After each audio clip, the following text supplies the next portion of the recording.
Buenas tardes a todos y a todas. Bueno, desde actividades académicas desde el Colegio Público de Abogados, hoy tenemos una invitada muy especial, de excelencia, referente a nivel nacional e internacional, que es la doctora Joana Caterina Faliero. Hoy nos va a ilustrar sobre Legal Tech y su aplicación en el ejercicio de la abogacía, cuando las tecnologías se cruzan con el derecho. Bueno, el currículum vitae de la doctora es bastante extenso, pero vamos a tratar de hacerlo en esta oportunidad. La doctora Joana Caterina Faliero es doctora en Derecho con tesis doctoral distinguida en protección de datos personales de la Facultad de Derecho de la Universidad de Buenos Aires. Es especialista en Derecho Informático con programas de actualización en Derecho del Consumidor profundizado, programa de actualización sobre el combate global del lavado de activos y financiación del terrorismo, y abogada en Derecho Empresarial y Privado de la Facultad de Derecho de la Universidad de Buenos Aires. Es consultora internacional, asesora y representante legal especializada para Argentina, Latam, Caribe, Unión Europea y directora del Estudio Faliero, directora del programa de actualización de posgrado de Data Governance, Data Compliance, InfoSec, Ciberseguridad de la Facultad de Derecho de la Universidad de Buenos Aires. Es directora del posgrado Derecho Informático Avanzado, Legal Tech, Inteligencia Artificial, Algoritmo de la Facultad de Derecho de la Universidad de Palermo. Es profesora titular del régimen legal de datos de la especialización en criptografía y seguridad de la informática y la maestría en ciberdefensa de la UNDEF. Es profesora titular de la materia de derechos en el ciberespacio del Instituto de Ciberdefensa de las Fuerzas Armadas, de la Escuela Superior de Guerra Conjunta de las Fuerzas Armadas. Es autora de 4 libros, entre ellos uno de los más importantes creo que tiene es La protección de datos personales, ya lo tengo, se lo súper recomiendo. También El derecho al anonimato, revolucionando el paradigma de protección en tiempos de la posprivacidad. Es disertante nacional e internacional, y a ello es referente, no solo es disertante, sino es referente. Muchas gracias, doctora Faliero, por haber aceptado esta invitación del colegio, y la dejo para que exponga. Muchísimas gracias. Bueno, aquí la llamaré la doctora Barrientos, pero muchísimas gracias en serio, Sonia, por tan generosa presentación. Muchísimas gracias al espacio de las actividades académicas del Colegio Público de Abogados de la Capital Federal por el espacio para esta iniciativa que nos convoca hoy y nos volverá a convocar en agosto con otra charla sobre la temática de inteligencia artificial en decisorios judiciales. Hoy vamos a hablar de Legal Tech, una palabra que se ha metido en nuestro diccionario jurídico y que tiene un continente, tiene como decirles, un contenido de cuestiones que hemos ido incorporando progresivamente a nuestra profesión. También bienvenidos, bueno, a todos los matriculados que se han conectado en el día de la fecha. Mi saludo a todos ustedes. Y bueno, vamos a comenzar a hablar sobre esta temática de Legal Tech y la aplicación en el ejercicio de la abogacía y justamente las cuestiones que tienen que ver con las tecnologías y el entrecruzamiento de las mismas con el derecho. Partimos en que nuestras exigencias profesionales, en virtud de muchos fenómenos, entre los cuales obviamente está el tema de la globalización, de la disrupción de las tecnologías de la comunicación y de la información. O sea, cuando muchas veces se refiere al tema de las TICs o a las nuevas tecnologías, ya podemos llamarlas viejas tecnologías, o sea, en definitiva son tecnologías que ya han estado entre nosotros durante bastante tiempo y que claramente ya tienen su madurez y su instalación y su inferencia con la temática del derecho, es decir, todo lo que tiene que ver con la informatización. O sea, pensemos que las TICs se dieron en 2 planos: en la revolución de las tecnologías de la información que hacen al procesamiento de la información, el procesamiento de los datos, y por otra parte la comunicación, este invento que hoy en día utilizamos todos, la red de redes que conocemos como Internet, a la cual prácticamente más del 60-66% de la población mundial se encuentra conectado, y respecto de la cual también existe obviamente una respectiva brecha digital de personas que todavía aún no se han incorporado a la misma. Entonces, en lo que es la temática de tecnologías de la información y la comunicación, desde ya nuestra profesión no permanece al margen, es decir, hay mucho de esta evolución que ha repercutido a nivel profesional desde lo que es la informatización y la automatización de nuestras tareas y de nuestros servicios en el ejercicio profesional. O sea, vamos desde lo más básico, desde procesamiento de texto, que es la herramienta que por excelencia todos nosotros utilizamos, los medios con los cuales hasta nos comunicamos con nuestros clientes o mismo los medios a partir de los cuales mismo nos comunicamos con el juzgador, ¿sí? O sea, a través de los sistemas de procesamiento de datos que hacen uso también de tecnologías de la comunicación, a partir de lo cual se da justamente el curso de las cuestiones legales también a través de plataformas digitales. Entonces, con este tema de la informatización y la automatización de nuestras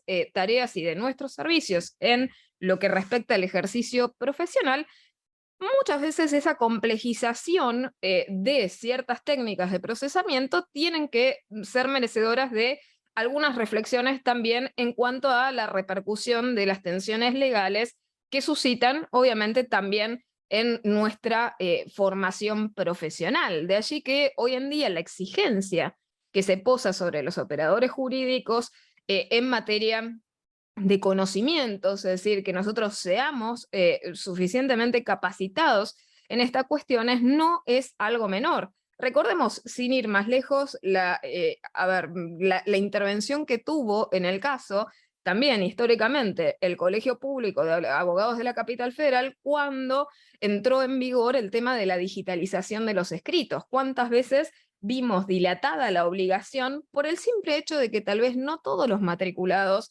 se encontraban capacitados para poder realizar estas cuestiones, que obviamente la pandemia ha sido como el gran empujón en términos generales a todos los profesionales del derecho, con esto de la inmediación desde el punto de vista geográfico, con las medidas del aislamiento, o sea, del ASPO y del DISPO, terminamos presionando, ¿no?, justamente al Poder Judicial para una digitalización mayor y la utilización de expediente realmente no digital, porque hasta el momento, por lo menos en el ámbito que ejercemos nosotros, estaba de una forma, podríamos caracterizar, híbrida. Es decir, por un lado teníamos que digitalizar y subir en un plazo, pero lo que impulsaba procesalmente era justamente, ¿no?, el envío del escrito, ¿sí?, del formato papel tradicional, firmado de forma hológrafa.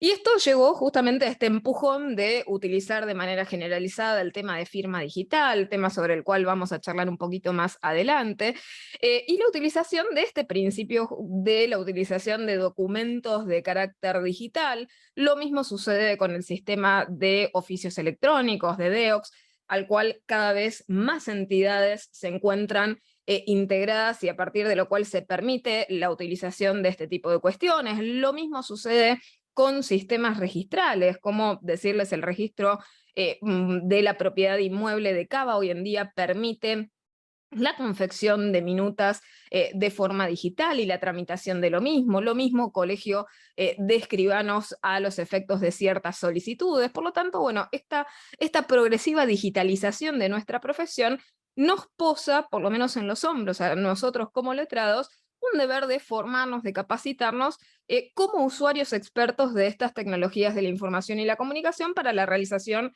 de estas tareas que son cotidianas a nuestras competencias profesionales. Entonces, cabe hacer una mención particular a el derecho informático como disciplina y el nacimiento, de hecho, como consecuencia directa de la transversalidad del mismo, de una disciplina desde un punto de vista autónomo, desde lo didáctico, desde lo científico, desde lo académico, desde lo profesional, porque justamente el análisis y la repercusión de todas las temáticas que hacen a la tecnología y su injerencia con el derecho, da nacimiento a esta disciplina, que es algo diferente, obviamente, a lo que es Legal Tech, pero sin perjuicio de lo cual muchas veces se lo relaciona y hasta en algunas oportunidades se lo utiliza de manera sinonímica, que no es así. Por lo tanto, también parte de la charla tiene la intencionalidad de que diferencien los conceptos. Derecho informático, obviamente, no es exactamente lo mismo que Legal Tech, pero tiene que ver, naturalmente tiene que ver porque históricamente dentro de las disciplinas del derecho informático, que como nosotros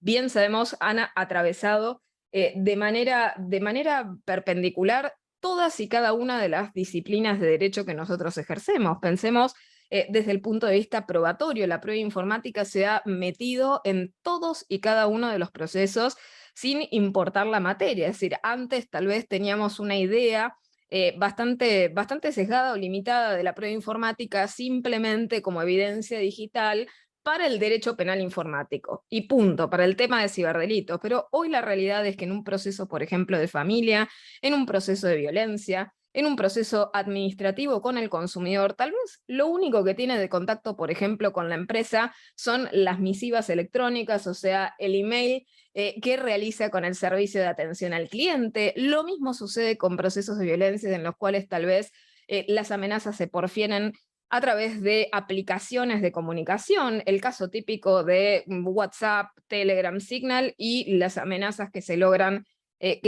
peritar de estas aplicaciones. Lo mismo sucede con el tema de las publicaciones en redes sociales, con cuestiones relacionadas al derecho al honor y el derecho a la imagen. Bueno, eso simplemente por mencionar algunas cuestiones, es decir, esto ha atravesado todas y cada una de las disciplinas del derecho, y el derecho informático en sí mismo tiene cuestiones y repercusiones sobre cada una de ellas, de manera tal que podemos hablar dentro del derecho informático de un derecho de los contratos tanto informáticos como electrónicos, la informática forense encargada justamente de la prueba informática y de la evidencia digital. Podemos hablar de todo un segmento de la propiedad intelectual relacionada, por ejemplo, el tema de los nombres de dominio, entre otras cuestiones. Podemos hablar también de un derecho del consumidor electrónico, con esas características particulares de la hipervulnerabilidad del consumidor electrónico, y así podemos seguir mencionando disciplinas. Ahora, ¿cuál merece particular mención en relación a lo que hoy llamamos Legal Tech?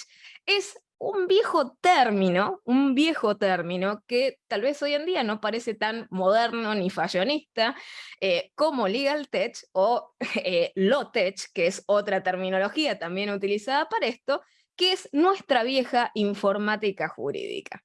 No sé si ustedes se recuerdan que históricamente nos hablaban de la informática jurídica con la utilización, en el caso, por ejemplo, de tesauros, la utilización de buscadores, de doctrina, de legislación, de jurisprudencia que están entre nosotros y que nosotros utilizamos hace mucho, ¿sí? Hace mucho integrados a nuestra profesión. Y la utilización de buscadores en el área jurídica merece una mención particular porque es una gran herramienta de apoyo para nuestras tareas. Es decir, cuando nosotros fundamentamos un escrito, cuando nosotros recurrimos, por ejemplo, también a la búsqueda de legislación con sitios que se encuentran abiertos y publicados en los cuales buscamos. Lo mismo sucede, por ejemplo, hoy día con la publicación de los boletines oficiales, que podemos acceder también libremente a través de Internet realizando búsquedas y búsquedas avanzadas. Bueno, de eso se ocupaba una parte de la informática jurídica, ¿sí? Esa informática jurídica que caracterizábamos como informática jurídica documental, aquella que versaba obviamente sobre la información y demás. Y del otro lado había otra disciplina de la informática jurídica, que era la informática jurídica decisional, que es la que hoy en día pensamos, y de hecho les hago como un puente de lo que no voy a spoilear, lo que vamos a conversar en el próximo encuentro, pero justamente esa informática jurídica decisional tiene que ver con la utilización, en el caso de tecnologías jurídicas aplicadas a la elaboración en el caso de decisiones judiciales, lo cual obviamente, como vamos a mencionar liminarmente en esta oportunidad y más adelante con más profundidad, no se encuentra exento de riesgos ni de tensiones jurídicas que merecen un detallado análisis respecto de los impactos, particularmente por cómo operan las tecnologías que se utilizan para ello. Entonces, pasando un poco más en concreto a qué es, o sea, para nosotros Legal Tech. Nosotros hablamos de Legal Tech cuando nos referimos a la tecnología jurídica, a la tecnología al servicio del derecho específicamente derivando de esos dos vocablos que se mezclan anglosajones, legal justamente de lo legal, y tech de technology o tecnología.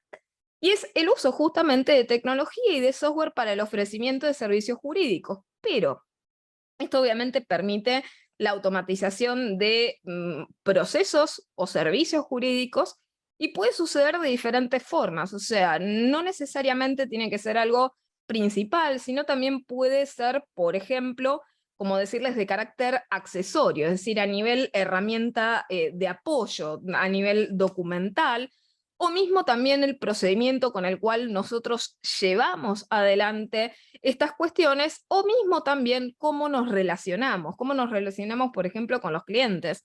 Y esto nos trae tal vez a todos en la cabeza el derecho a la desconexión, es decir, nosotros letrados hoy en día estamos en la inmediación de un clic de un correo electrónico o lo mismo a través de un mensaje de texto y surge este problema de la disponibilidad y la conexión 24 horas, 7 días a la semana, y esta idea tal vez de asistencia permanente 24/7 que obviamente resulta, por lo menos desde nuestra práctica profesional, inhumana y de la cual uno obviamente exige este tipo de cuestiones, pero ahí tenemos un buen punto en el cual todos nosotros, ¿no? Podríamos decir que estaríamos utilizando un género que no necesariamente es legal tech, sino que se denominaría ComTech, Communications Technology, o sea, tecnologías de la comunicación que utilizamos al servicio de lo que nosotros prestamos. Bueno, ahora, Legal Tech es un conglomerado, es un gran universo. Es decir, no hay una sola tarea que se realice, sino que Legal Tech es un género que recepta muchas tipologías, diversas modalidades que van desde productos que sirven, por ejemplo, para la asesoría legal automatizada, es decir, productos que están diseñados específicamente para el asesoramiento, que son también justamente diseñados de manera automatizada, tiene que ver con software que específicamente está programado para realizar ese tipo de acciones. También sucede que se ofrecen otra tipología de servicios que sirven, por ejemplo, como plataformas. Nosotros estamos muy familiarizados con un concepto que son los intermediarios comerciales de Internet, ¿no? El caso típico de cualquier plataforma de intermediación comercial en el cual concurren la oferta de un producto o un servicio y la demanda por parte de los consumidores electrónicos. Bueno, esto también ha llegado a nuestra profesión, a nuestro ejercicio profesional. Entonces, también existen plataformas hoy en día que ofrecen servicios jurídicos en la cual justamente se realiza esa comunión con los usuarios, los consumidores interesados de este servicio. Lo que tiene obviamente una arista peligrosa, sin perjuicio obviamente de los pronunciamientos judiciales que podemos haber llegado a ver en estas cuestiones, particularmente ¿por qué? Por el riesgo que se posa sobre la consumerización de nuestra actividad. Este es un problema por la creencia, tal vez, que lo nuestro en vez de servicio pasa a ser un producto de consumo con un resultado cierto, al estilo lo que cualquier consumidor espera, y nosotros bien sabemos que no podemos prometer resultados, es decir, podemos claramente ver cómo algo tiene alguna tendencia favorable o desfavorable y cuánto ¿no? a una pretensión hacen los argumentos o las probanzas que nosotros tenemos a favor de sostener la misma, pero esto no necesariamente implica que, por ejemplo, la pretensión sea acogida. Ahora, si nosotros pensamos en nuestra actividad profesional como un producto de consumo, justamente en el caso del consumidor electrónico, que sería nuestro cliente, puede caer en la falsa creencia del resultado, es decir, la idea del aseguramiento del resultado cierto, lo cual puede no ocurrir desde ya en la actividad y que muchas veces genera problemas. Entonces ahí tenemos un leve tema ¿no? con lo que sería la consumerización o la cosificación de una actividad que es mucho más profunda que un mero producto de consumo y las características que tienen estos de agotarse frente al consumo mismo, ¿no? También tenemos tecnologías que no solamente sirven para realizar esta provisión de servicios y como decirles, la comunión de quienes están interesados en el servicio y quienes lo ofrecen, sino también las tecnologías que se usan puertas para dentro de nuestros despachos. Con esas estamos, creo que familiarizados todos, que son justamente estos software, programas informáticos que utilizamos para la gestión de nuestros despachos, que tienen mayor o menor grado de automatización, tareas, funcionalidades, formatos y demás, pero que sirven justamente para facilitar el trabajo jurídico intradespachos y dentro de los departamentos jurídicos. Lo mismo sucede en el Poder Judicial, puertas para adentro. Son procesos legales que nosotros automatizamos a través del uso de esas aplicaciones. Luego tenemos también la automatización documental, también software de procesamiento de texto utilizamos todos en general, y hay diferentes tipologías. Lo mismo sucede con el software que utilizamos, por ejemplo, en la actualidad para la gestión, entre otras cosas, como se nos exige actualmente subir los archivos en PDF. Muchas veces sucede que los archivos, en el caso con las limitaciones de peso que tenemos a nivel subida de archivos, necesitamos software específico, ya sea para la compresión, edición y demás, ¿no? Todas las acciones que tenemos que realizar en relación a los archivos que subimos. Entonces, todo ese conglomerado y la variedad también heterogénea que existe en lo que respecta a la automatización documental son cosas que muchas veces accedemos y utilizamos sin tal vez ponerle el nombre propio de que estamos haciendo uso de LegalTech. O sea, como ustedes ven, tal vez LegalTech estamos mucho más familiarizados o lo utilizamos mucho más fuertemente de lo que creemos. Tal vez tenemos una visión bastante futurista del concepto de LegalTech y no sabemos que ya somos parte del proceso y que ya lo aplicamos a diario desde hace mucho. Y por otra parte también existe todo un género de servicios y de productos de LegalTech que están destinados para el tema de la revisión documental, todos los que son herramientas que se denominan de e-discovery, que se utilizan también a nivel probatorio. Y por otra parte, otro tanto de herramientas de software que se utiliza para el análisis predictivo de casos. Y ahí también tenemos otra zona de riesgo, ¿no?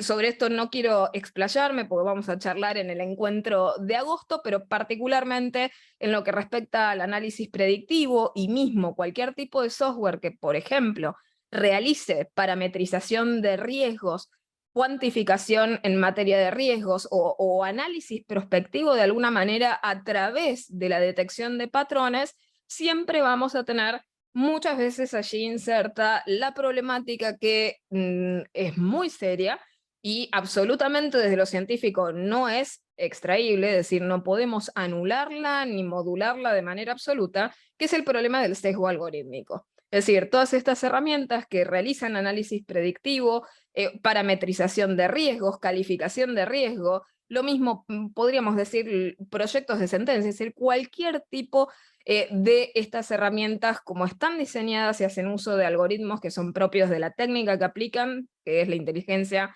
artificial en mayor o menor grado, todas tienen sesgo algorítmico que se puede generar de diferentes modos, diferentes formas y con diferente impacto. Entonces, esas cuestiones las vamos a dejar pendientes para agosto, pero sin perjuicio de lo cual es algo para tener en cuenta. Y lo último es también las plataformas de e-learning. O sea, justamente hoy somos todos, somos todos partícipes de una tecnología para esto. Nos estamos formando y estamos conversando cuestiones jurídicas a través de una plataforma de videoconferencia.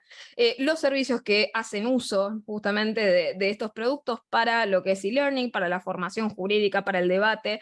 Ha sucedido mucho que en pandemia, por ejemplo, nosotros hasta hemos utilizado estas plataformas para conectarnos o comunicarnos con los clientes.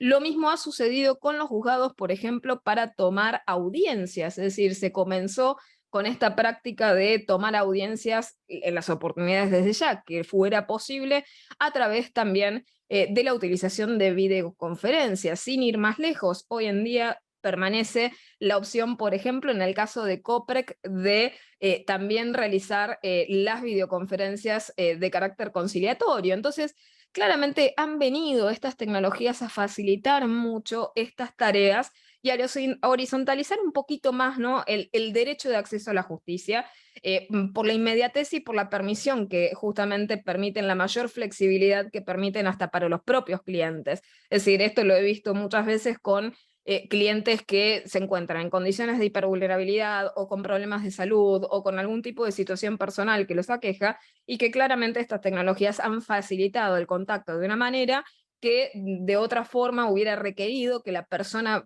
fuera personalmente, físicamente, y en el caso del esfuerzo, obviamente, y el tiempo que esto consume. Entonces, han venido mucho, mucho a mejorar el panorama de la prestación de nuestros servicios. Entonces, continuando con el tema de tipologías, modalidades y clasificaciones, también hay tecnologías de Legal Tech que están destinadas, ¿sí? Destinadas o dirigidas específicamente a nosotros como sujetos, y lo mismo también algunas que están destinadas también para nuestro relacionamiento, por ejemplo, con el gobierno, con la administración pública. Pensemos tan solo en la plataforma de trámites a distancia, es decir, muchas veces nosotros utilizamos, por ejemplo, servicio de oficios electrónicos, lo mismo sucede con el envío de correos electrónicos a casillas que están destinadas para, por ejemplo, responder a ciertas preguntas o consultas que hagamos nosotros como letrados, y lo mismo sucede también con la utilización de las plataformas de trámite a distancia que tienen que ver con otro género, que es el Civil Tech o GovTech, que son las tecnologías al servicio de la administración, al servicio del gobierno, que acercan justamente a la administración, al gobierno con la ciudadanía, pero de la cual obviamente somos parte de esa ciudadanía y también hacemos uso como letrados de estas cuestiones. Entonces, allí podemos caracterizar algo que de la misma manera, no sé si alguna vez lo vieron, las calificaciones de los contratos de carácter electrónico, en los cuales se habla de business to consumer, consumer to consumer, business to government. Bueno, en la calificación de la contratación electrónica tenemos esas características. Lo mismo se podría decir respecto de las tipologías de tecnologías que utilizamos en Legal Tech. O sea, aquellas que están, o sea, el Legal Tech que es business to consumer, o sea, business sector privado, lo mismo business to government, consumer to government, etc.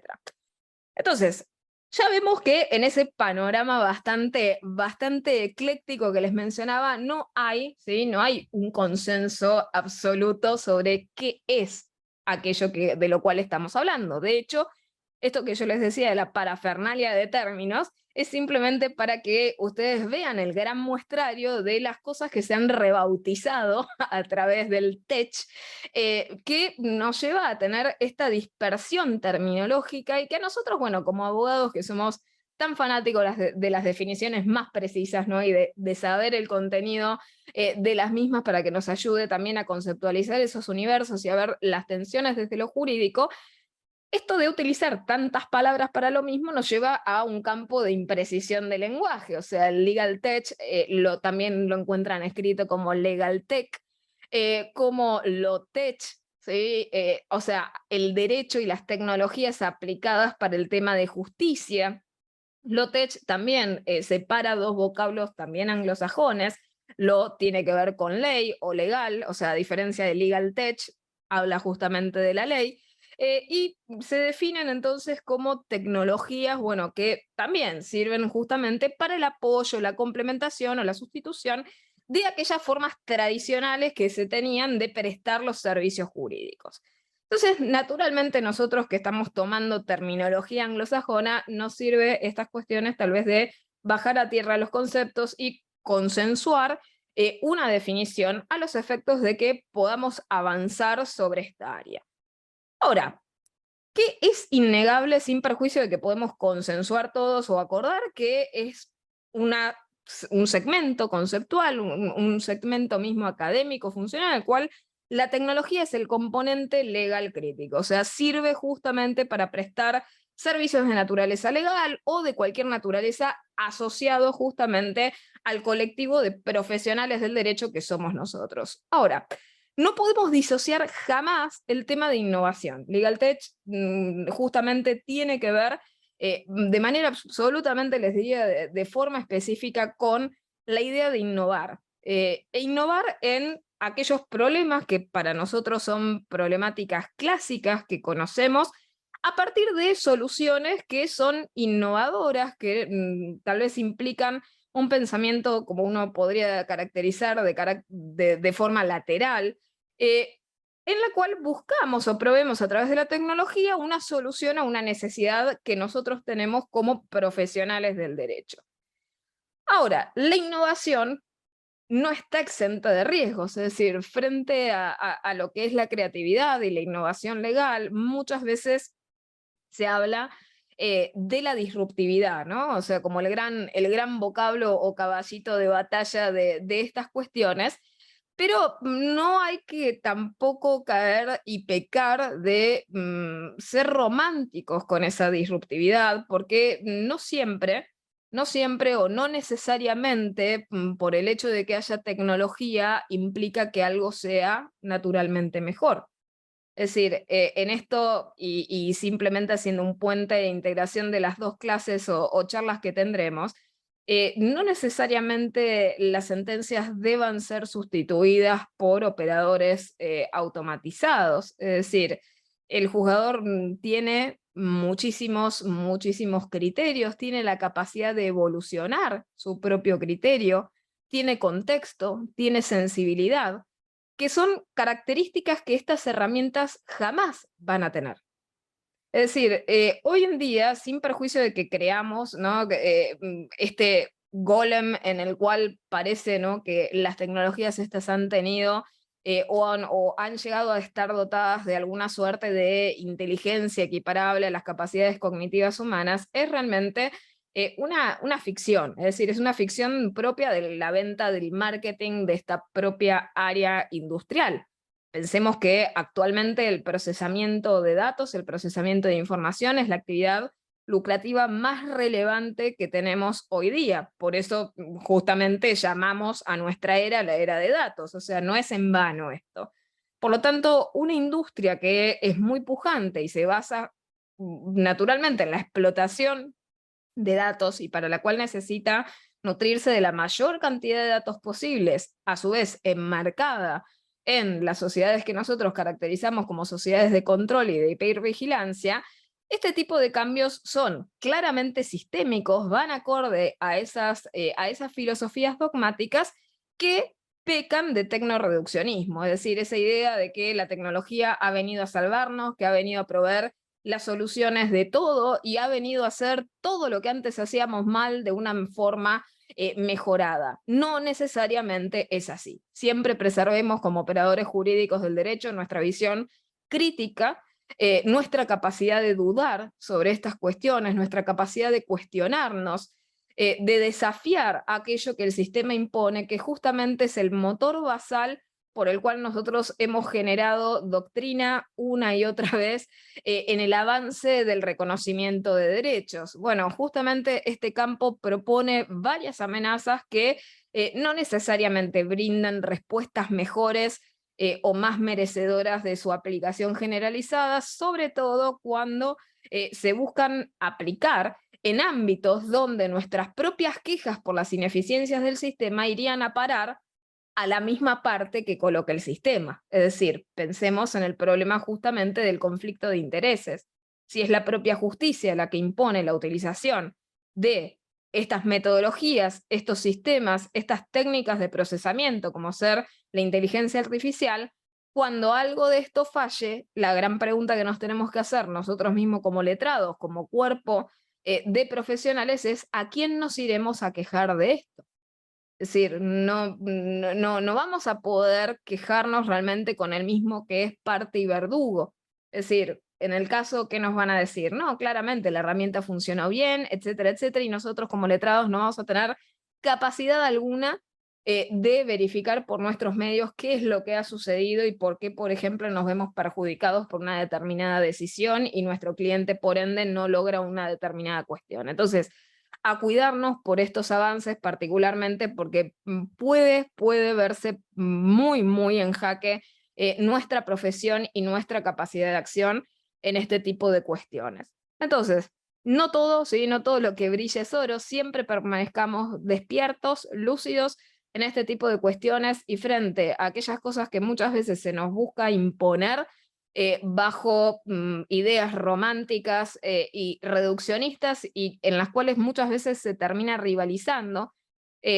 Como ustedes pueden ver, y la idea de esta charla es allanar allanar conceptos, y que ustedes vean que el legal tech, más que estar distante, está muy cerca de nosotros, cuando a veces nos tratan, ¿no?, de no conocedores de lo tecnológico o demás, no es tan así. ¿Sí? No es tan así. Nosotros, si bien no seremos expertos técnicos, sí tenemos la capacidad de preguntarnos cosas, de entender cómo ciertas cosas funcionan y también de proyectar cuáles pueden ser los impactos legales y jurídicos de las tecnologías que se utilizan.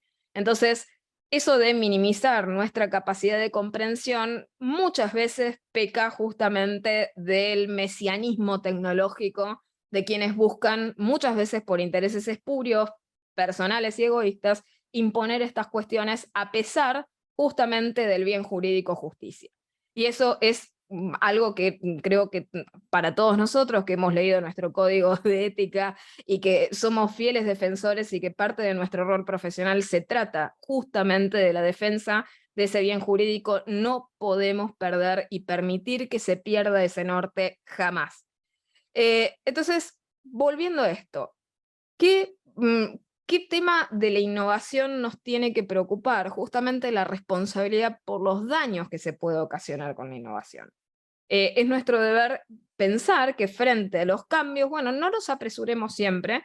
Siempre se nos ha dicho, ¿no?, que el derecho va detrás de las necesidades o va a una velocidad más lenta. Bueno, justamente va a esa velocidad porque ha servido históricamente de mecanismo de control de aquellas cosas que de manera apresurada, si se hubieran inserto de manera desregulada, hubieran violentado muchísimos otros derechos. Así que el derecho va al paso que va porque justamente se encarga de proteger derechos. No es una industria que persigue un interés lucrativo simplemente por el hecho de la industria de lo que se impone. Es decir, no somos los dueños del software. Nosotros perseguimos que ese software no genere injusticias, no lesione bienes jurídicos, no conculque derechos. Entonces, en eso está nuestro foco, por eso vamos de manera cautelosa.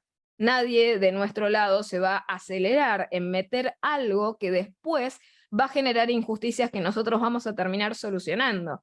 Justamente nosotros, letrados apoderados, letrados patrocinantes, que tenemos que solucionar muchísimos temas, imagínense, por ejemplo, llegado al caso de, no sé, la utilización de un software de inteligencia artificial en procedimientos como los amparos de salud. Imagínense el sesgo algorítmico que podría llegar a surgir con enfermedades de carácter poco frecuente. Y de golpe ver que por la falta de frecuencia, determinado dato de la realidad fue invisibilizado. Y por lo tanto, no se prioriza tal vez la pretensión de nuestro cliente porque el calificador de riesgo estima que nuestro cliente no tiene peligro en la demora. La pregunta es, ¿cómo solucionaríamos eso en ese contexto? Es muy riesgoso, por eso siempre les digo, bueno, dudar, tener cuidado con este tema de lanzarnos a la innovación, porque ese impacto de las tecnologías de la información y la documentación, bueno, no necesariamente siempre es positivo y hay que ser cautelosos. Entonces, bueno, pasando un poco tal vez a cuestiones y ahora más positivo, de cambios que nosotros hemos utilizado y que ha sido justamente una cuestión que nos ha facilitado mucho la tarea, es el tema justamente de la firma digital y lo que es el documento digital. Tenemos que tener en cuenta que para que el legal tech realmente funcione y opere, necesitamos varios principios que fueron reconocidos primigeniamente en ese marco regulatorio en nuestro sistema jurídico, pero que luego también fue profundizado por lo que se estableció con la unificación del Código Civil y Comercial en lo que respecta a la forma y prueba de los actos jurídicos y mismo también de los contratos. ¿Qué es el tema primero? El principio de neutralidad tecnológica, o sea que nuestra norma no se incline específicamente para ninguna tecnología en particular, a los efectos de que la norma también sirva y sea perenne en virtud de la interpretación dinámica que tiene que tener nuestro sistema jurídico. Este es, por ejemplo, el caso de la Constitución, ¿no? Nuestra Constitución Nacional recepta la inviolabilidad de la correspondencia y hoy en día nosotros equiparamos a través de esa interpretación dinámica e histórica del texto constitucional que justamente los correos electrónicos receptan el mismo tipo de amparo constitucional y protectorio. Entonces, tenemos que, como decirles, enfocarnos, ¿no?, en esa técnica legislativa, los efectos de que el progreso de la tecnología nos permita esas equivalencias.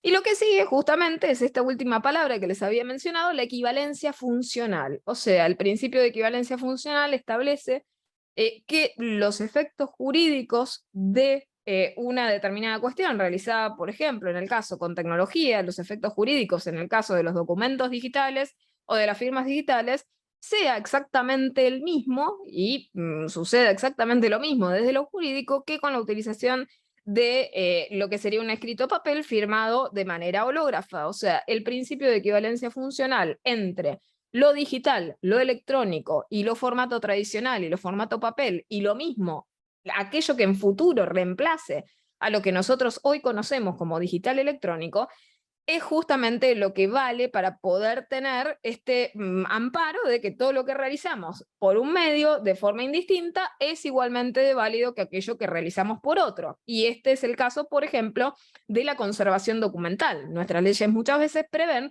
el deber de la conservación jurídica de cierta documentación y, por ende, a través del principio de equivalencia funcional, cumplimos el mismo deber jurídico conservando lo que llamamos los originales digitales, que justamente por la fungibilidad de lo digital, bueno, se cumple lo mismo, ya sea cualquiera de las copias de esos archivos. Y justamente en relación a la equivalencia funcional viene derivado otro principio fundamental jurídico, que es el tema de la no discriminación. El principio de no discriminación tiene que ver con que nuestro sistema jurídico no otorgue mayores efectos jurídicos a algo celebrado preferentemente por algún medio que a otra cosa celebrada por otro. El ejemplo de no discriminación sería que a un contrato celebrado por medios escritos tradicionales con firma hológrafa le otorgara mayores garantías desde lo jurídico que aquello no celebrado digitalmente. Entonces, a través de estos principios nosotros vamos edificando la fuerza de la utilización de lo digital, de la documentación digital, y tal juicio, de lo cual hay una aclaración para realizar, que tiene que ver con la distinción que hace nuestro sistema de firma digital y firma electrónica, porque para toda la doctrina, y mismo leyendo doctrina extranjera, firma electrónica avanzada es lo que nosotros conocemos aquí por firma digital, y es un sistema que, entre comillas, ha fracasado un poco a nivel nacional por el espíritu tal vez regulatorio que tenía en cuanto al tema de los certificadores licenciados. Es decir, hasta que alguien no nos autorizara con estas características de justamente lo que el articulado señala, que debe ser la firma digital, más el tema este de la autoridad que nos certifica, muchas cuestiones que podían haber quedado en esa bolsa de lo que es firma digital quedan justamente por defecto en la calificación de firma electrónica, lo que no es menor en lo que respecta a los efectos o consecuencias jurídicas, porque invierte la carga de la prueba y cambia justamente la presunción de validez. Es decir, quien invoca una firma electrónica tiene que en el caso probar la validez de la misma, la autenticidad de la misma, cuando esto obviamente de la otra manera no ocurre, ya que las mismas presunciones legales que se posan sobre las firmas hológrafas se posan por las firmas de carácter digital. Entonces, ese cambio lamentable que generó que haya preferencia sobre una que respecto de la otra, que el Código Civil y Comercial, cuando se refiere a las mismas, nos coloca realmente en un brete interpretativo, porque dice, bueno, que indubitablemente asegure la... Y cuando uno dice, bueno, indubitablemente la firma electrónica, ¿no?, que tiene exactamente tal vez las mismas características técnicas que la digital, cumpliría ese requisito, pero ¿no?, el Código Civil nos aporta tal vez una interpretación un poquito más flexible que la propia ley de firma digital. Pero esto también es para llevarlos a otro escenario en el cual también debemos darnos cuenta de cómo utilizamos esto.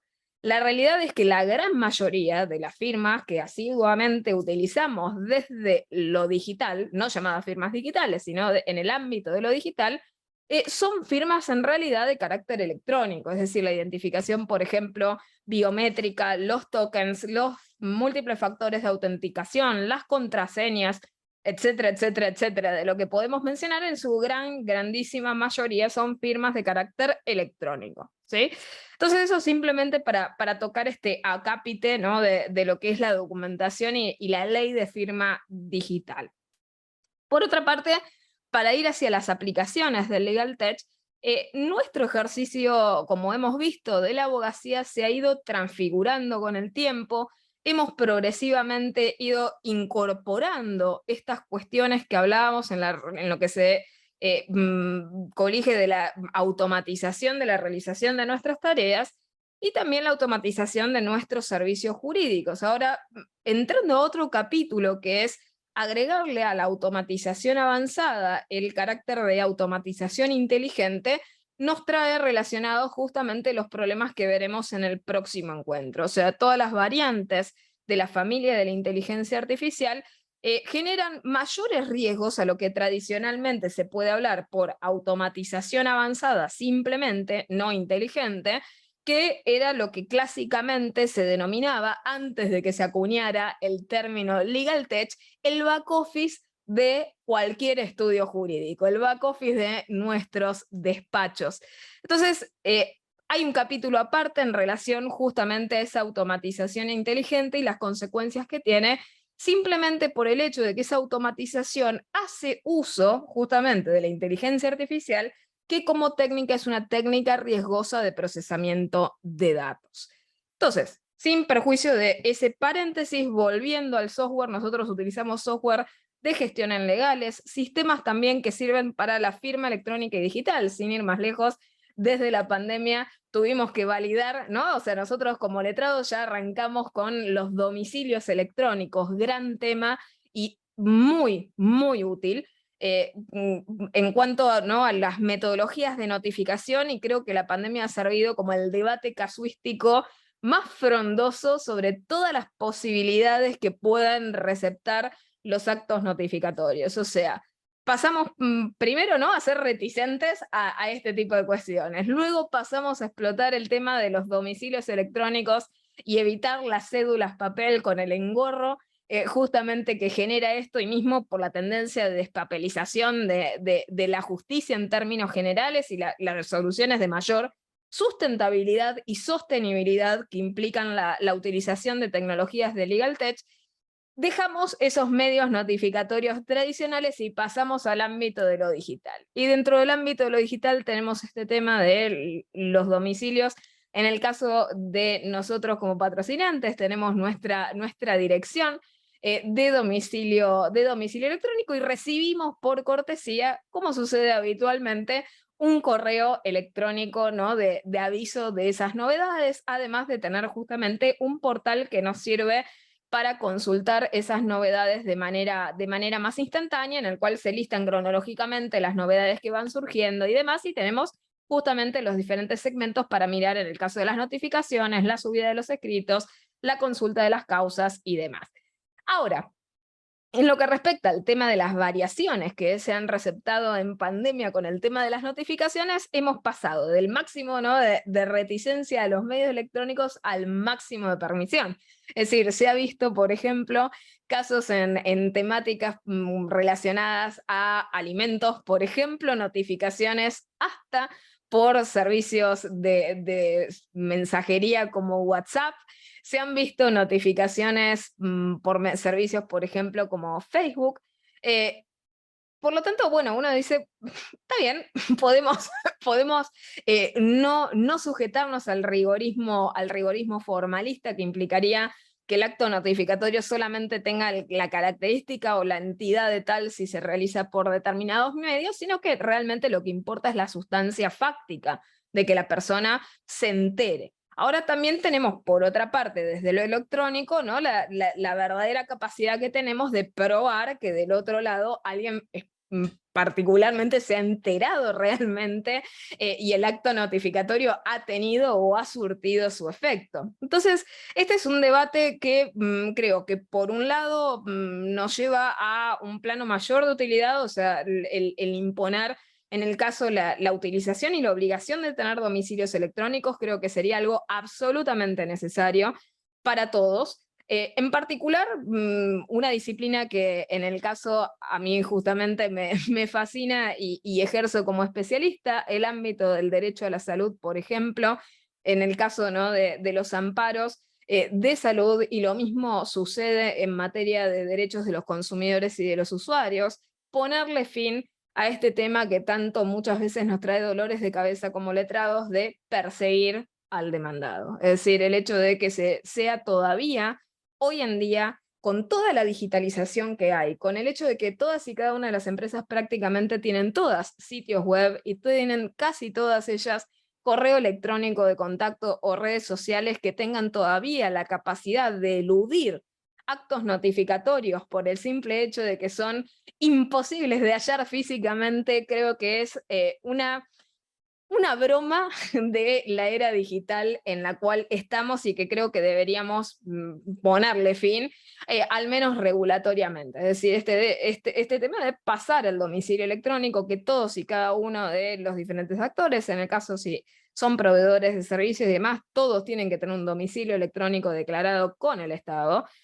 con las autoridades de aplicación y a los efectos simplemente de tener capacidad de identificarlo y que no sea justamente para los clientes y para las personas que patrocinamos una búsqueda de gallito ciego de dónde logramos encontrar, en el caso a la parte demandada, muchas veces, ¿no?, en casos en los cuales parece una chicana absolutamente dilatoria el hecho de no poder, no llegar a notificar con la sobreabundancia de medios digitales que existen, máxime, por ejemplo, cuando en el caso consumeril prácticamente se ha hecho exclusiva la forma o el canal de comunicación con el cliente, con los consumidores y usuarios, el digital.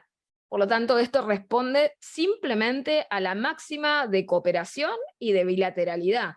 Es decir, ya que tanto receptan, por ejemplo, nuestras conformidades, nuestros asentimientos por medios digitales, bien también podrían notificarse válidamente por medios de carácter digital.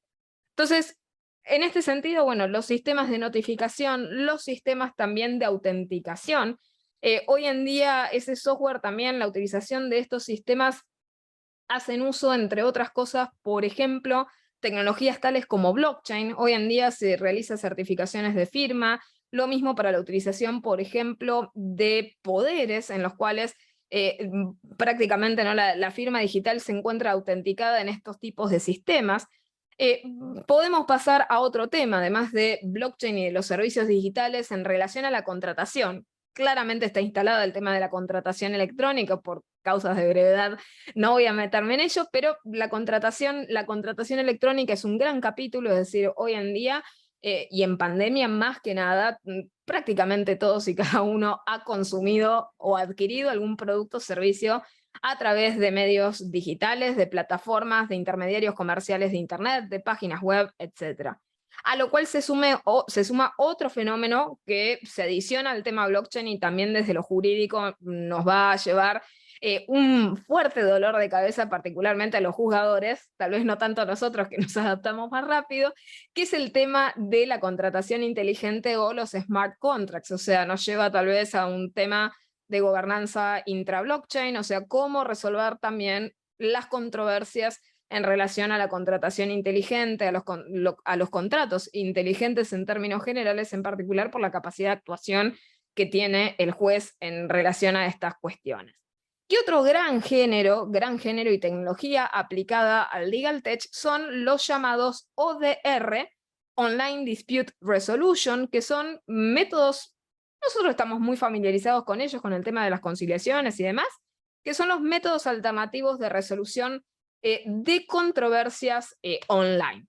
Entonces, simplemente para resumir un poco e ir concluyendo, ya que, bueno, veo la puntualidad de la hora para dejarles preguntas y demás, nosotros tenemos toda una nueva realidad a la cual adaptarnos, pero creo que es fundamental esto de plantear espacios para generar consensos de cómo abordar estas prestaciones, estas capacidades que nosotros vamos descubriendo en la tecnología para ayudarnos a nuestras tareas, y también estar de acuerdo cómo hacerlo para el beneficio de todos, para beneficio no solamente de nuestros clientes, sino también para cómo nosotros enfrentamos nuestra tarea a nivel profesional, que tengamos en nuestro lenguaje mismo también incorporadas estas terminologías, que le perdamos también miedo a la tecnología y que nos convertamos como operadores jurídicos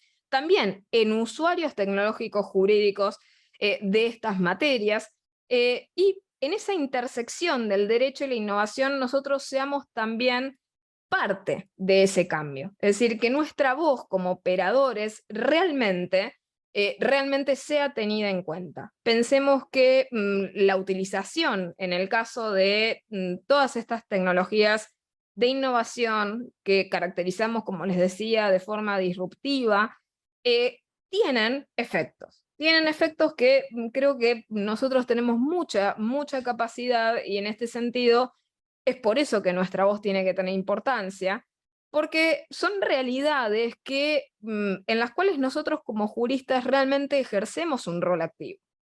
En este sentido, nuestro deber, y acá con esto sí concluyo como reflexión final, que es nuestro deber como juristas, como operadores del derecho, garantizar en ese ecosistema nuevo que se nos impone a través del Legal Tech, que esta tecnología verdaderamente esté desarrollándose dentro de un marco justo, de un marco de justicia, que sea verdaderamente respetuoso con los derechos humanos. Así que con esto concluyo, Sonia, muchísimas gracias, y a todos también por escuchar y acompañarnos. Bueno, doctora Faliero, muchas gracias. La verdad que es un honor la exposición que hiciste. A mí me parece que estamos frente a un tema de Legal Tech, leyendo un poco de la temática. Yo le digo Joy porque la conozco hace un montón de tiempo, he cursado posgrado con la doctora. Entonces, a mí lo que me preocupa de esta situación del Legal Tech es el tema de lo que se empezó a llamar la uberización de la profesión a través de las diferentes plataformas como algo colaborativo. Y eso sí me preocupa por el tema que nuestra profesión es intuita personae. Entonces, ¿cómo vos ves esta situación de la uberización? Concuerdo y tomo el término de lo que estás señalando, porque es justo lo que yo calificaba con el tema, estamos muy sintonizadas, con el tema de la consumerización. Eh, el hecho de que terminamos reduciendo los matices, mismo desde el punto de vista axiológico, desde el punto de vista teórico, de la importancia y desde el rol social de nuestra profesión, desde la importancia que tiene a nivel sociocultural, el impacto que tiene a nivel mismo democrático, terminamos reduciendo absolutamente lo que realizamos, y que en el fondo se termina vaciando de significado. Ese es un gravísimo peligro. Lo que nosotros hacemos y brindamos como letrados no es un producto sintético, desprovisto de contexto, como les digo, desprovisto de sensibilidad. No es un producto que está desprovisto de una visión de carácter humanista, no está desprovisto de justicia. Entonces, no podemos perder el foco de que aquello que nosotros brindamos no es un producto de consumo, no es algo que se agote con el hecho de consumirlo. Como les decía, no garantiza el resultado, es la mejor forma que nosotros tenemos de defender los intereses jurídicos de nuestros clientes. Por lo tanto, esta idea de la uberización, de generar, como decirles, un bien de consumo instantáneo en los servicios legales, es peyorativo para nuestra propia profesión. Lamentablemente tenemos este tema de que muchas veces se caracterizan algunas cuestiones como la industria del. Y la realidad es que nuestro trabajo, lejos de ser una industria, deberían examinar qué les pasa a las industrias. Las industrias justamente son muy lucrativas, y si algo sabemos todos y cada uno de nosotros como letrados patrocinantes, apoderados y demás, que el juicio es todo menos lucrativo. Nuestros procesos tardan 7 años, 10 años, 3 años aún poniéndole el mejor acelerador que podemos y poniendo absolutamente todo de nosotros y consumiendo nuestras horas de sueño, nuestras horas de intimidad con nuestras familias, etcétera, etcétera, etcétera, que es una temática que creo que no escapa a ninguno de los que se han conectado hoy y lo conocen en primera persona.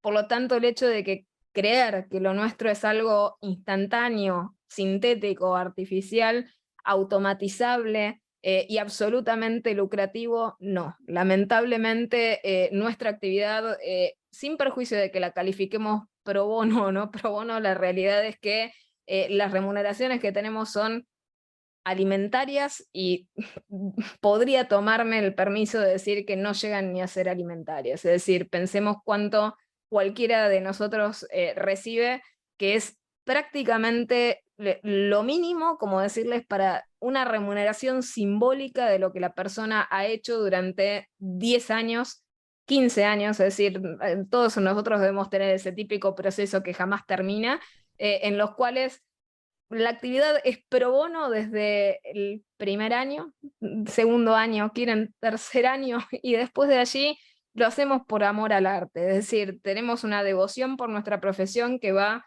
más allá absolutamente del interés lucrativo, por lo que creer que lo nuestro es un Uber, es decir, es una industria de inmediación de servicios, es muy, muy reduccionista, es peyorativo, es sesgado, y es absolutamente desajustado con la realidad.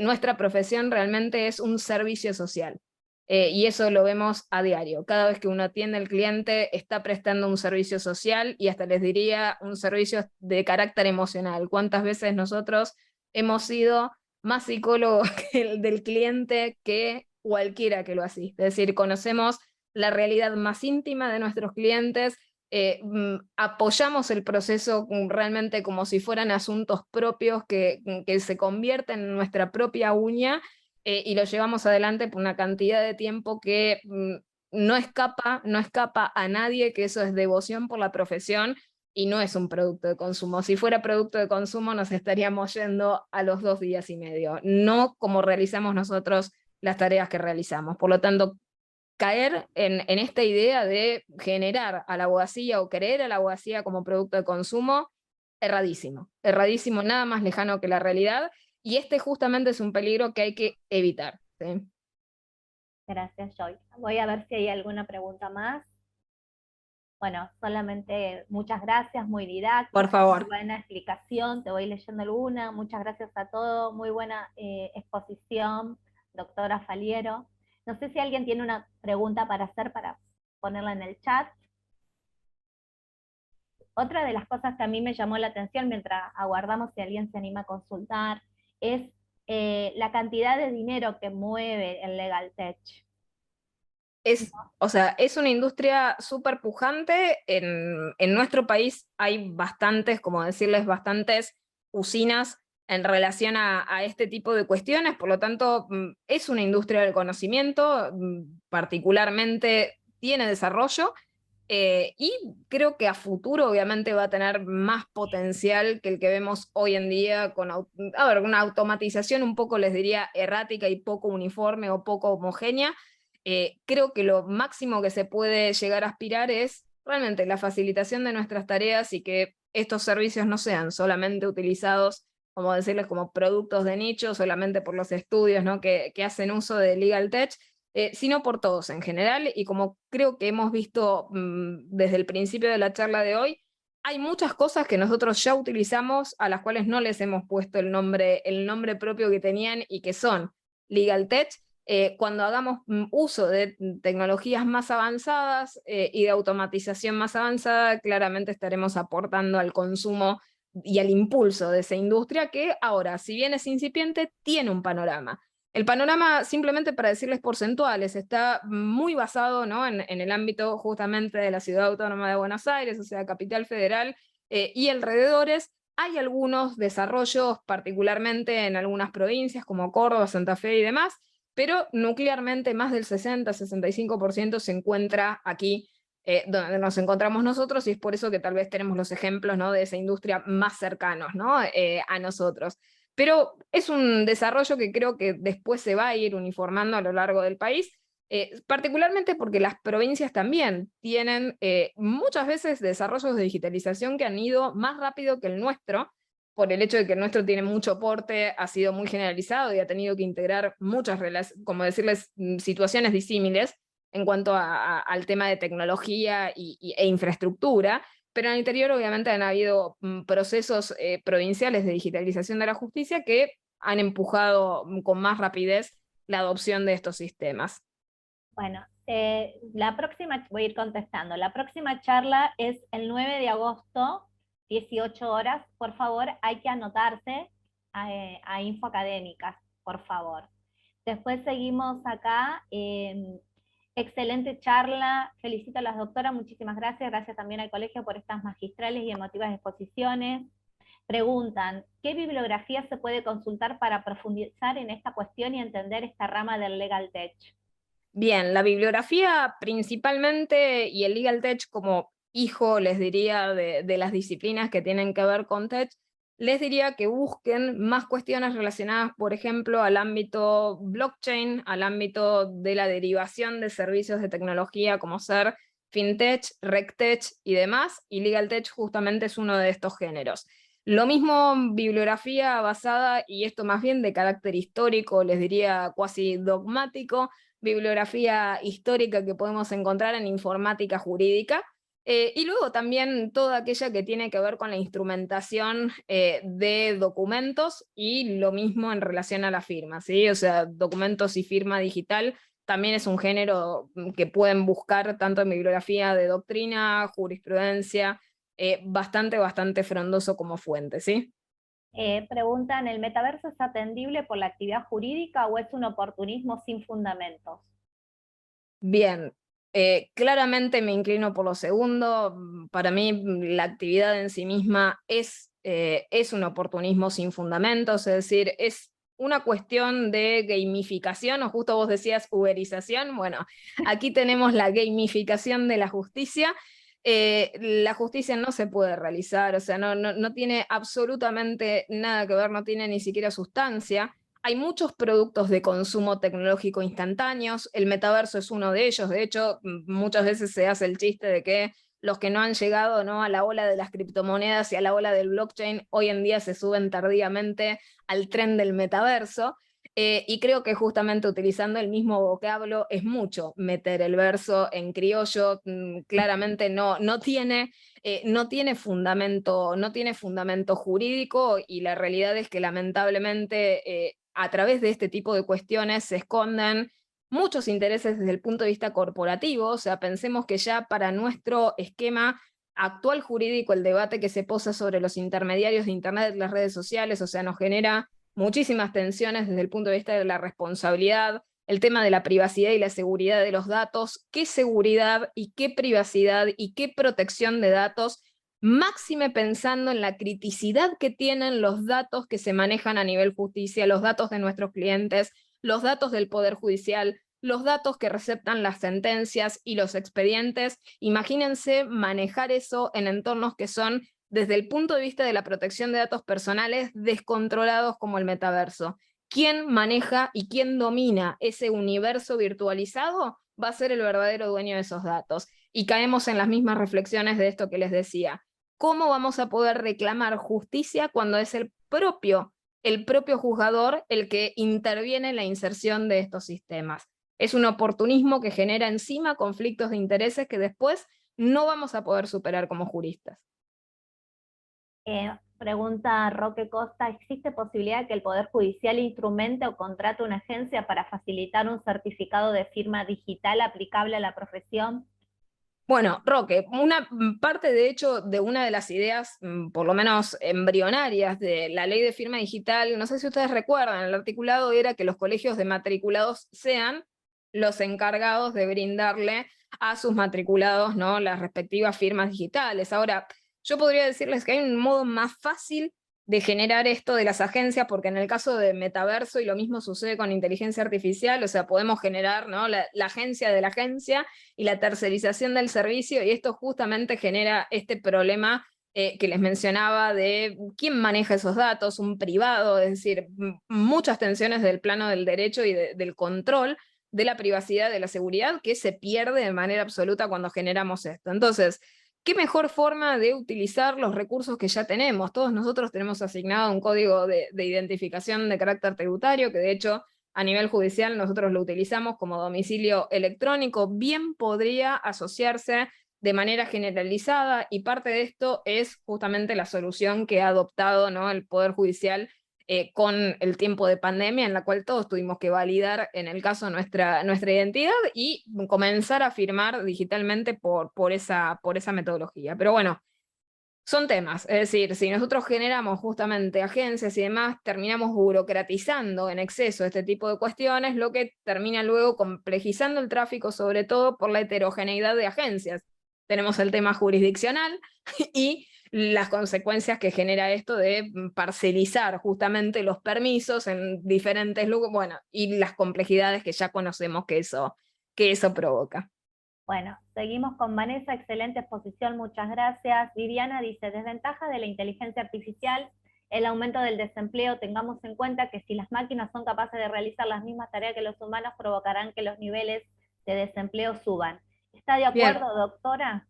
Muchas veces venden, justamente, ¿no?, porque es una industria, se vende, ¿no?, la inteligencia artificial diciendo de que justamente en el ámbito de lo laboral viene a renovar, ¿no? O sea, transfiguremos los términos, ¿no?, el desempleo en la renovación y profesional, y la reconversión de los roles. Lo cierto es que en realidad, ¿sí?, se genera una sustitución. Por empezar, una sustitución desde el punto de vista disciplinar, o sea, porque la aplicación de este tipo de técnicas cobra justamente el rol de una profesión sin tener las capacidades de un profesional de ese campo, ¿no? O sea, está muy claro eso. Pero por otra parte, el tema de la sustitución disciplinar no solamente provoca que suba el nivel de desempleo, sino que también se mecanice los empleos, o sea, que ya se encuentran allí, que entre comillas se respetarían. ¿Por qué?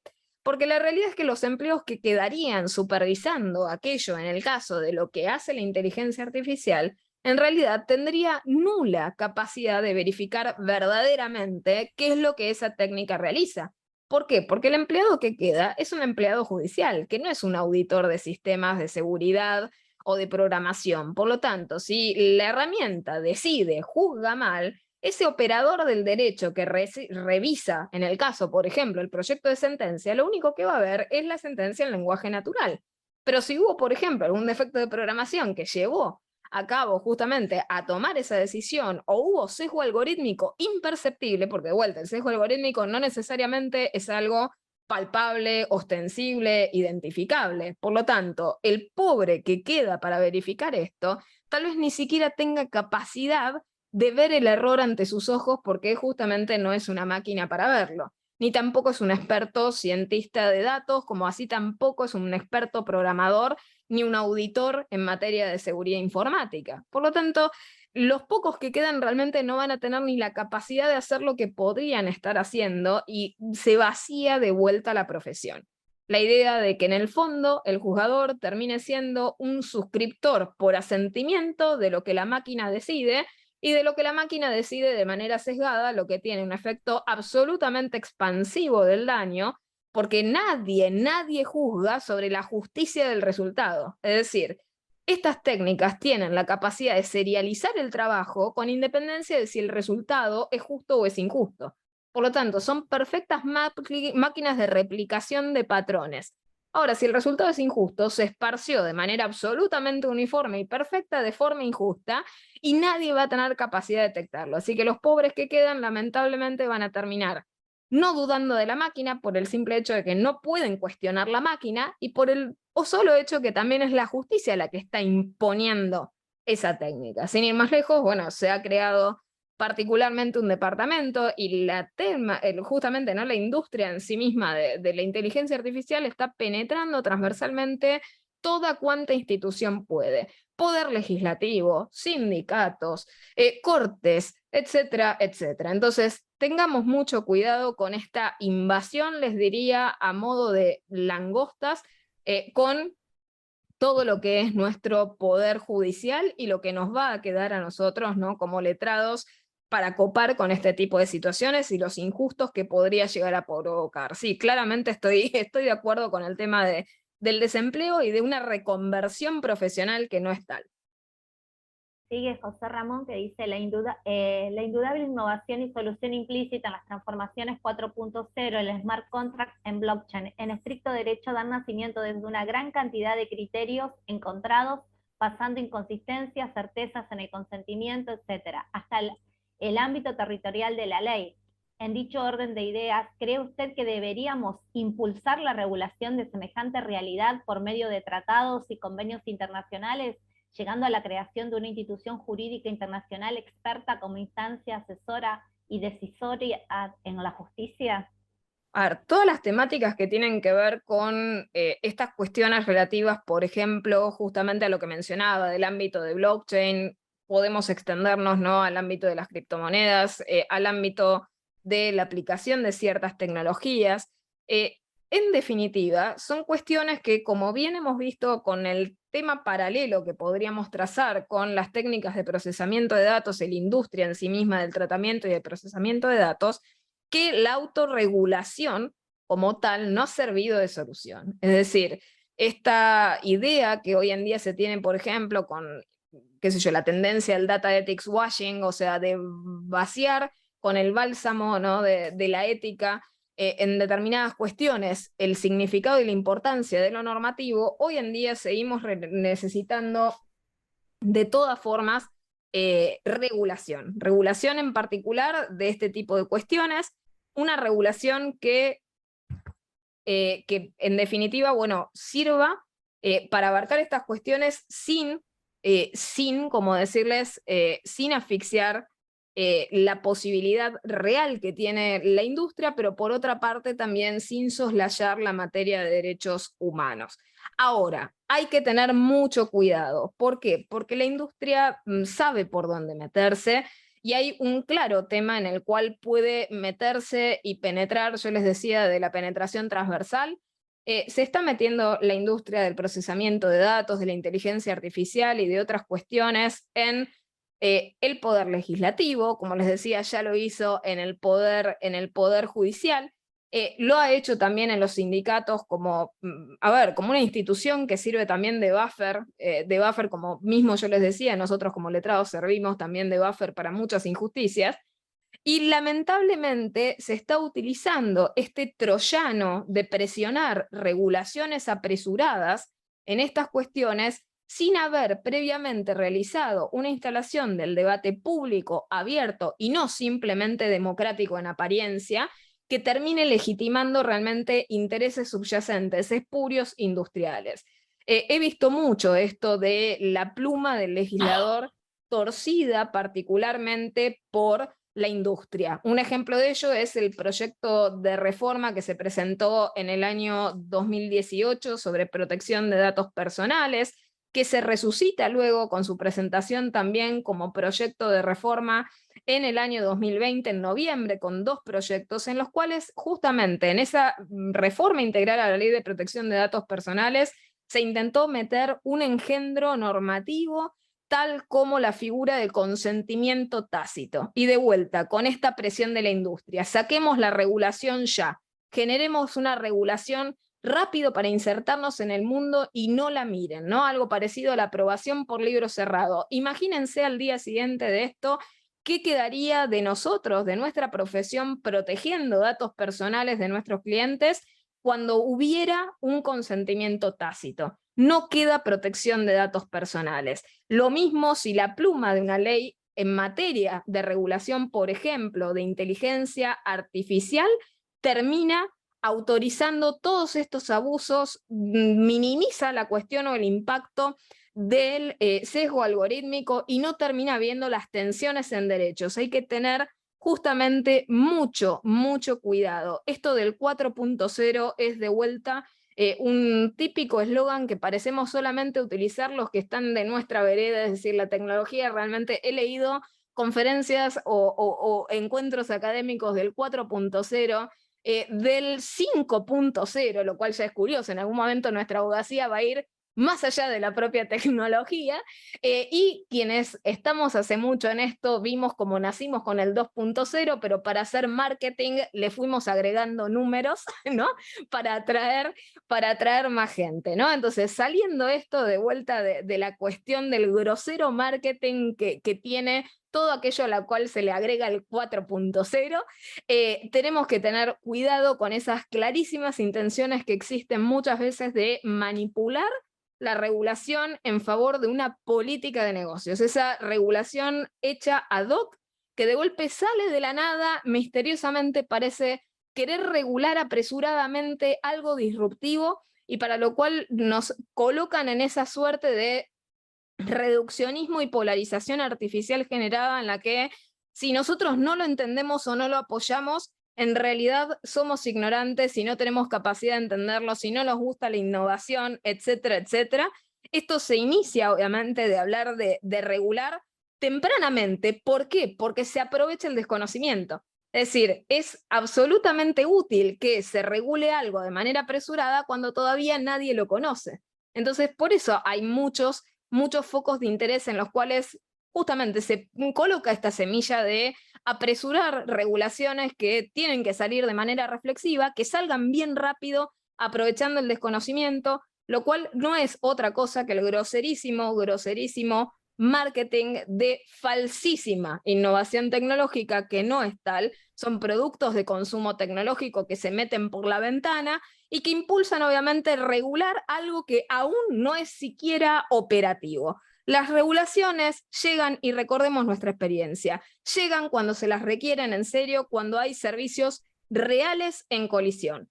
Ahora justamente no es el momento ideal de inyectar por la ventana un producto cuasi normativo terminado de una cuestión sobre la que vemos que no hay ni siquiera consenso en el nombre. Ni les comento de la falta de consenso que hay sobre el tema del sesgo algorítmico. Es decir, hay gente que esconde con las manos el problema que tiene el sesgo algorítmico, las implicancias que tiene el sesgo algorítmico y que buscan de hecho sacar este tríptico que nos terminaría de desproteger de manera absoluta. Protección de datos, inteligencia artificial, metaverso y todo lo que se les ocurra, bueno, simplemente para desnudarnos, para dejarnos realmente a merced de una máquina predatoria de nuestros datos que vamos a absolutamente perder control si es que esto se termina probando, ¿sí? Son absolutamente todos, cada uno de ellos, falsos auditores, como decirles, de la calidad algorítmica. Esto de generar alguna suerte de regulación mágica que termine bendiciendo una innovación tecnológica que lo único que hace es introducir en ámbitos críticos un troyano. Ya lo ha dicho la Organización de las Naciones Unidas, Michelle Bachelet, de que no podemos seguir postergando nuestra responsabilidad en materia de impactos, en materia y calidad de derechos humanos cuando se introducen técnicas riesgosas como las que estamos hablando. No se puede soslayar esto y estas materias justamente son materias principiológicas, son principios que rigen en todas partes del mundo, no van a operar diferente acá. Es decir, esta idea del particularismo en generar un engendro como el consentimiento tácito, a diferencia de lo que hace el planeta entero, es absolutamente loco. No ocurre de esa manera. Tenemos que pensar en regulaciones reflexivas, consensuadas, responsables y con visión de derechos humanos. Bueno, Joy, estamos terminando. Quiero agradecerle a todos que se quedaron hasta lo último, a vos en especial por tener esta calidad humana y por ser tan generosa a esta actividad. Y los esperamos en la próxima, el 9 de agosto. Muchísimas gracias a todas y a todos. Muchísimas gracias a todos y a todas. Abrazo grande y nos estamos viendo en agosto, como dijo Sonia. Cariños. Hasta luego.